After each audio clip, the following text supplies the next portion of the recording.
Hello, ഇന്നത്തെ വീഡിയോയിൽ ഒരു 4 ഇഞ്ചിൻ്റെ ലവ് ഷേപ്പിലുള്ള റെസിൻ ഫ്രെയിമാണ് കാണിക്കുന്നത്.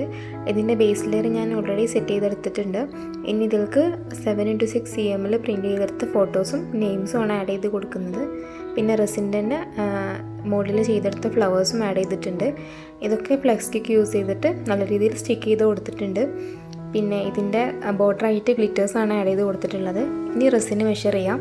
ഞാനിവിടെ യൂസ് ചെയ്യുന്നത് വജ്ര എപ്പോക്സിൻ്റെ 2:1 റെസിനാണ്. അപ്പോൾ കോട്ട് ചെയ്യാനുള്ള റെസിനാണ് ഇപ്പോൾ എടുക്കുന്നത്. ഹാഫ് പോർഷന് ഹാർഡ്നറും അതിൻ്റെ ഹാർഡ്നർ എടുത്തതിൻ്റെ ഡബിൾ പോർഷന് റെസിനും എടുക്കുക. എന്നിട്ട് അത് ഇതുപോലെ ക്ലിയർ ടെക്സ്ചർ ആവുന്ന വരെ മിക്സ് ചെയ്ത് കൊടുക്കുക. ഒരു 3 to 5 മിനിറ്റ്സോളം മിക്സ് ചെയ്യണം. എന്നിട്ട് ബബിൾ ബസ്റ്റർ സ്പ്രേ ചെയ്തതിന് ശേഷം ഭയങ്കര സ്ലോ ആയിട്ട് തന്നെ റെസിനിൽ ഒഴിച്ചു കൊടുക്കുക. ഇതുപോലെ കോട്ടിങ്ങിന് റെസിൻ എടുക്കുമ്പോൾ മിക്സ് ചെയ്ത ഉടനെ തന്നെ ഒഴിക്കുന്നത് നല്ലത്. അതാകുമ്പോൾ എയർ ബബിൾസ് കുറഞ്ഞു കിട്ടും. പിന്നെ റെസിൻ അധികം ഹാർഡാവില്ല. 3:1 റെസിനാണ് എപ്പോഴും കോട്ടിങ്ങിന് നല്ലത്. എയർ ബബിൾസ് നല്ല രീതിയിൽ കുറഞ്ഞു കിട്ടും. ഇനി ഹീറ്റ് ഗൺ യൂസ് ചെയ്തിട്ട് എയർ ബബിൾസ് റിമൂവ് ചെയ്ത് കൊടുക്കുന്നുണ്ട്. ഇത് 24 hours ഡ്രൈ ചെയ്യാൻ വെച്ചതിൻ്റെ ശേഷമുള്ളതാണിത്. ഡിമോൾഡ് ചെയ്തെടുക്കുക. ഇതിൻ്റെ ബാക്ക് സൈഡിലും ഞാൻ ചെയ്തെടുക്കുന്നുണ്ട്.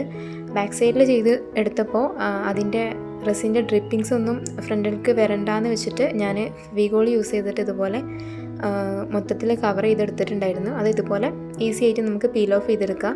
ഇങ്ങനെ ചെയ്താൽ നമ്മൾ ബാക്കിലെ റെസിൻ ഒഴിക്കുമ്പോൾ അതിൻ്റെ ഡ്രിപ്പിങ്സ് ഒന്നും ഫ്രണ്ടിൽ ആവാതെ നല്ല നീറ്റായിട്ട് നമുക്ക് കിട്ടും. ലാറ്റക്സും വേണമെങ്കിൽ നമുക്ക് യൂസ് ചെയ്യാം. സെയിം പർപ്പസ് തന്നെയാണ് ചെയ്യുന്നത്, ഫെവിക്കോളും ലാറ്റക്സും.